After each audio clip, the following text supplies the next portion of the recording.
and that was kind of cool. They also didn't believe me when I told them that Corey was supposed to be my chaperone. So yeah, I'm going to be a senior in high school this year, or actually I am a senior in high school. And one of the things that's part of senior year is, college applications, leading up to senior year, you have junior year, you have your SAT test, you have your AP classes, trying to get the grades in, everything. And so you're really unexpected about the future. But one thing that I really took from Argentina was the idea, or I guess the fact, that God is in control. When I was a staff in day camp, those of you who may know, I was a staffer at a day camp, and we held a VBS there at Argentina for younger kids. That was perfect. My staff experience through day camp really helped me, with interacting with the kids, setting up organizing games, organizing a lesson. We actually had to speak in Spanish, which leads to the next thing. 5 years ago, when I initially signed up for Spanish in school, I didn't expect, I'd actually be going to Argentina, going to actually give people a lesson on the life of Joseph to kids in Spanish, and that's amazing. 5 years ago. It takes me back even farther to when I was age 7, when I signed up for soccer. Those of you may know, in South America, I guess soccer is kind of important, and I guess the World Cup is kind of a big thing, I don't know, whatever. But yeah, that was really awesome because I got to really bond with the kids and bond with all the youth out there through soccer, through my ability to speak Spanish, and that was really amazing for me. So I encourage the church congregation, if you guys are struggling as well with the future, whatnot, I encourage you guys to trust in God because He really does have a plan for you. And all the things that led up to my experience here in Argentina, it was such a great help, and I'm really thankful for everything God has done for me. Thank you.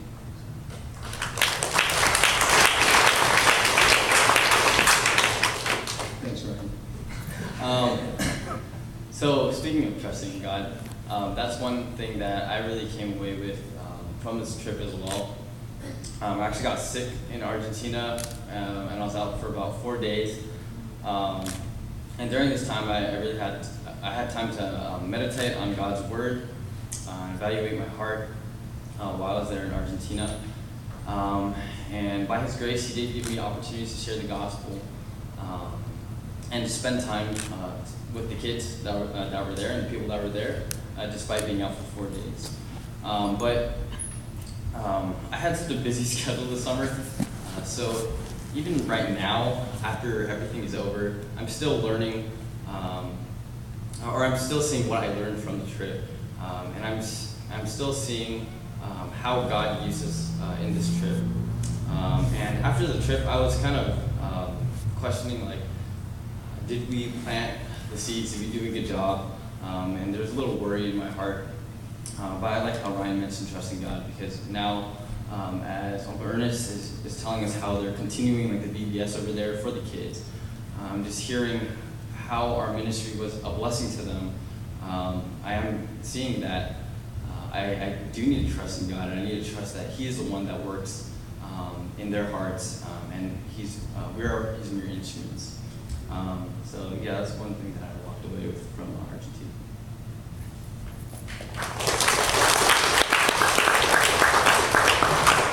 Buen día, Iglesia Familia. I don't know if I said that. Yes. So if you are impressed by my awesome Spanish, then you'd be shocked to know that I'm the only one in the group who had no experience in Spanish. Everyone else went to school learning Spanish, or learning Spanish, but not me. And that was my big struggle going into Argentina. That I would be going to a foreign country and not be able to communicate with anyone. But I praise the Lord that that didn't happen to me. Even though I may not have been able to go deeper into conversation with people as other members of the group would, that He provided other lessons for me in other ways that He helped me to learn Spanish. So I know a little more than I did coming in. I was really thankful that even though I had difficulties talking to the locals, that they were still willing to try to talk to me anyway, and that they were willing to slow down how they talked, and you can go through these guys to help explain things to me. That was a really great blessing. One moment that stuck out for me was when we first arrived in Rivadavia. We had a 7-hour car ride, and we got there around midnight. And when we got there, it wasn't even close to being dead. It was like there was tons of people just hanging around the church and the pastor's house, and they all came over to greet us. And when I got there, I heard a guitar being played, and there were all these teens were kind of in a circle, and they were gathered around singing worship songs in Spanish. And the young man playing guitar, his name was Mauricio, and over the course of the week, he found out that I played guitar, and I sang, and at that moment we just clicked. We would have an afternoon jam session where he would play guitar and he would give me one to play with, and we would sing worship songs together in Spanish and English. And there were times though that we overlapped. That he knew worship songs such as "How Great Is Our God," "Here I Am to Worship," "This Is My Desire," and "From the Inside Out." And when we sing these songs together, he was singing in Spanish and I was singing English. And it was just a really awesome moment to me to hear different cultures from 1,000 miles away spoke a different language, and yet we sang the same song and we sang it to praise the same God that we worship together. And that was just one moment that really stuck out to me. Thank you.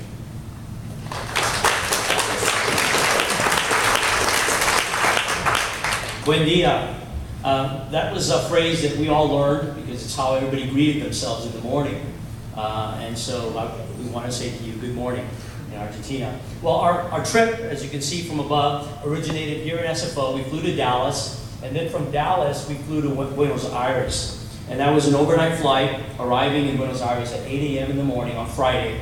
And then our flight was delayed to Salta, but we finally arrived about 3:30 in the afternoon, Argentina time.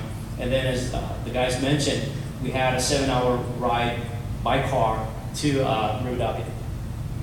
During our flight, some of us took the opportunity to sleep, some of us couldn't sleep, some of us stayed awake, but during our drive, we experienced a flat tire on the very night that we arrived. It was about 11 o'clock at night, we're at this dark, deserted road somewhere, and the tire went flat. Corey got a quick education on changing a tire, and Corey also made sure other people didn't sleep.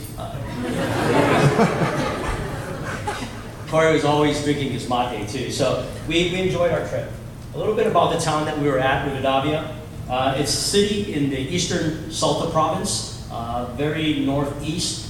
So as you saw on the map, we flew down to Buenos Aires, back up to Salta, and then drove east to Rivadavia. Population of less than 3,000 souls that live there. Argentinians as well as Wichi Indians. They are the native Indians who lived in the mountains, but the government now has forced them to move into the city and has built them homes. Some of those homes you can see there. On the right, in the middle, you see a picture of a church. We happened to go during the church's inauguration, and they were having a big celebration. In the lower left-hand corner, that was our little motel that we moved into on Monday. The weekend we spent in Pastor Hilario's house, and the young people, their mode of transportation was pretty much walking because the city of Rivadavia is probably less than 2 miles square. So, moving around is fairly easy. Again, our host, Kara Capps, who she was here with us last year during our missions conference, and Catherine. Catherine is basically her understudy. Catherine is from Michigan, and she was down there. She just graduated high school. She arrived late in June and left early August. So she was there with us. She was a great help. It was an addition to our team. She participated with us. She prepared the cocoa in the morning with Jordan for the kids. You see Pastor Hilario and his family. They bought a whole cow, slaughtered a cow, brought it to the house, and we were cutting it up, basically making steaks, ribs, and whatever. It was not just to feed us, because even though we were hungry, we didn't eat the whole cow. It was basically they were also having a youth camp during that week, something similar to CBM. So in the morning, we held the VBS with the children who came from different parts of the city. It was a Bible camp. We averaged about 60 children a day. On the first day, we were pretty much told by Kara, don't expect too many kids. And so we set our minds, and our attitude was, okay, maybe 20, 25 kids. We had close to 90 kids show up. We had to turn away some of them because we just didn't have room. The building we were in was a little 10 by about 20-foot space. We had just a few benches. We had to make sure there was, egress space for in case we had to get out. So, but we filled it up, and the Lord filled it up, I should say. And we had the opportunity to serve. Our bathroom, which you see in the top middle, Jordan standing there, was built before our arrival. And the night before we arrived, Pastor Hilario went out and put a toilet in it. Now, that's all it was. It was just a toilet, 4 walls, no ceiling, but it was there. And it was great because the children, had a place to use. We taught most of our lessons in Spanish. I would say 80% of it was in Spanish. Maria and I helped translate, and then we had later in the week someone join us from Salta. Her name was Caroline. She came and also helped in translation. During the week, we covered the life of Joseph. Everything from his coat of many colors all the way to going to prison, and then the Lord exalting him. And we were able to teach the children lessons on the sins that were committed by those around Joseph's lives and how God can help us overcome that sin. And then, we had crafts and we had games following that. The weather in Rivadavia, we were told to expect a winter. So we packed for winter, a lot of coats, a lot of sweatpants, thermals, and things like that. But it was marvelous. I mean, probably about 65 to 75 degrees on some days. So fortunately, we took shorts and some t-shirts, and so we were able to enjoy that. That was a tremendous blessing because it allowed us to play games with the children outside, and not have to deal with bad weather, particularly with the small capacity space that we had in the room.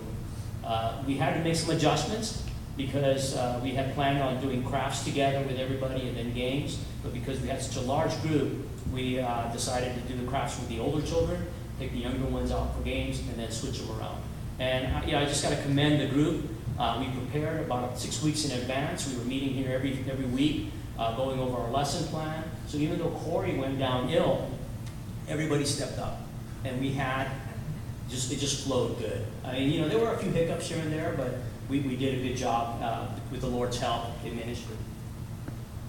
Maria had the opportunity. Let me go back to that last picture. In the top left corner, you see there, she's praying with a young boy. His name was Gabriel.